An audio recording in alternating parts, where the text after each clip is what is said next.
আজকের এই অনুষ্ঠানে উপস্থিত সম্মানিত সভাপতি, উপস্থিত সম্মানিত স্বরাষ্ট্রমন্ত্রী, সম্মানিত প্রতিরক্ষা উপদেষ্টা, সম্মানিত সেনাবাহিনী, নৌবাহিনী এবং বিমান বাহিনীর প্রধানগণ, সেনাবাহিনীর ঊর্ধ্বতন কর্মকর্তাগণ,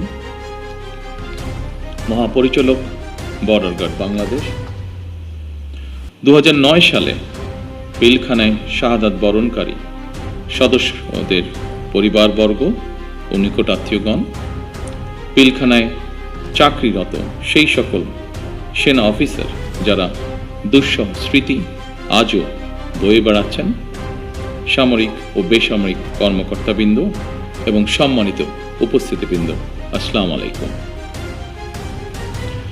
মাহে রমজানের এই পড়ন্ত বিকেলে আমি শ্রদ্ধার সাথে স্মরণ করছি মহান মুক্তিযুদ্ধের বীর শহীদদের, 90-এর গণ আন্দোলন এবং 24-এর গণ অভ্যুত্থানে শাহাদাত বরণকারী সকল ছাত্র জনতাকে গভীর শ্রদ্ধার সাথে স্মরণ করছি 2009 সালের 25 এবং 26শে ফেব্রুয়ারি পিলখানায় সংগঠিত বর্বরোচিত হত্যাকাণ্ডে শাহাদাত বরণকারী 57 জন দেশপ্রেমিক সেনা কর্মকর্তা সহ 74 জন বীর শহীদকে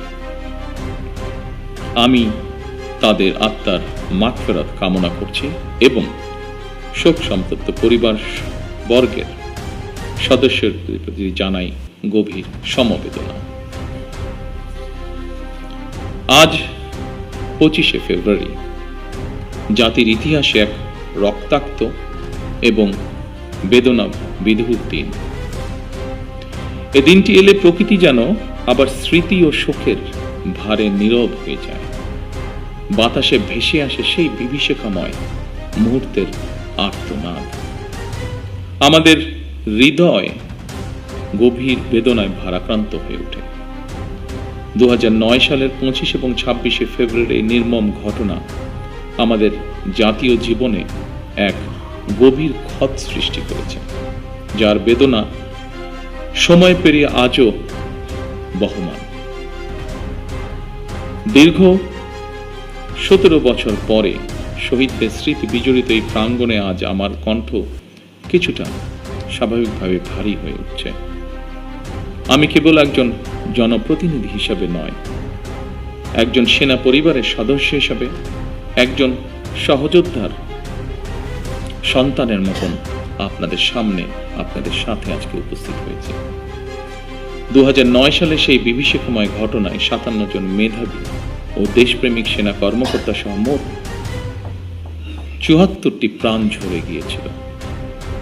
প্রতিটি নাম একটি পরিবারের আলো নিভে যাবার গল্প, প্রিয়জন হারানোর বেদনা বিদুর অধ্যায়, একটি সন্তানের পিতৃহীন হওয়ার ইতিহাস, একটি স্বপ্নের অসমাপ্ত মহাকাব্য। আমি দেশে প্রত্যাবর্তনের পরপরই বনানী সামরিক কবরস্থানে গিয়ে শহীদ সেনা কর্মকর্তাদের কবরের পাশে দাঁড়িয়ে উপলব্ধি করেছি গত 17 বছরে আপনাদের দুর্বিষহ সংগ্রাম, অপরিসীম ত্যাগ আর দাঁড়ে দাঁড়ে ঘুরে বিচার না পাওয়ার নিদারুণ যন্ত্রণা। সম্মানিত উপস্থিতিবৃন্দ, আমি বিশ্বাস করি পিলখানার ঘটনাকে রাষ্ট্রীয় মর্যাদায় স্মরণ করা আমাদের জাতীয় দায়িত্ব। 25 ও 26শে ফেব্রুয়ারি ঘটনাকে ইতিহাসে রাষ্ট্রীয় মর্যাদা না দিলে ভবিষ্যৎ প্রজন্ম আমাদেরকে হয়তো ক্ষমা করবে না। তাই সেনাবাহিনীও আপনাদের সঙ্গে আলোচনা করে 25 এবং 26শে ফেব্রুয়ারি স্মৃতিকে অম্লান করে রাখতে বর্তমান সরকার ইনশাল্লাহ কাজ করবে। আমাদের সীমান্তরক্ষী বাহিনী শিকড় আমাদের স্বাধীনতার ইতিহাসে প্রথিত। 1971 সালের যেদিন চট্টগ্রামের কালুরঘাট বেতার কেন্দ্র থেকে শহীদ রাষ্ট্রপতি জিয়াউর রহমান স্বাধীনতার ঘোষণা দিয়েছিলেন, সেদিন সেনাবাহিনীর সাথে তদানীন্তন ইপিআর এর সদস্যবৃন্দ বেতার কেন্দ্রে দায়িত্বে নিয়োজিত এক থেকে গৌরবময় ইতিহাসের সাক্ষী হয়েছেন এবং মহান মুক্তিযুদ্ধের সূচনা লগ্ন থেকে সেনাবাহিনীর সাথে অবিস্মরণীয় অবদান রেখে চলেছেন। পরবর্তীকালে শহীদ রাষ্ট্রপতি জিয়াউর রহমান সীমান্তরক্ষী বাহিনীকে সুসংহত করতে বিশেষ গুরুত্ব আরোপ করে অবকাঠামোগত উন্নয়ন এবং প্রয়োজনীয় সংস্কার কাজ করেন। সেনাবাহিনী থেকে যোগ্য ও মেধাবী অফিসারদের পেশনে প্রেরণের সংখ্যা বৃদ্ধি করা হয়। 1978 সালে এই বাহিনীর ইতিহাসে সবচেয়ে বড় ঘটনা হল সামরিক কায়দায় নতুন করে পুনর্গঠিত করা। পূর্বের উইং সমূহকে পরিবর্তন করে ব্যাটালিয়নে রূপান্তর করা হয়। দুটি নতুন ব্যাটালিয়ন সংযোজন করে বাহিনীর সংগঠনকেও পরিবর্ধিত করা হয়। দীর্ঘ সংগ্রামের পর আজ জনগণের রায় নির্বাচিত সরকার দেশ পরিচালনা করছে। দেশের প্রশ্নে আমরা সীমান্ত বাহিনীকে আরো আধুনিক ও সুসংহত করব ইনশাআল্লাহ। আমাদের সদস্যরা দেশপ্রেম ও পেশাগত উৎসর্গতায় সীমান্তে দায়িত্ব পালন করবে ইনশাআল্লাহ। বাংলাদেশের স্বাধীনতা যুদ্ধে এবং স্বাধীনতা পরবর্তী দেশ গঠনে সেনাবাহিনীর রয়েছে উজ্জ্বল ইতিহাস।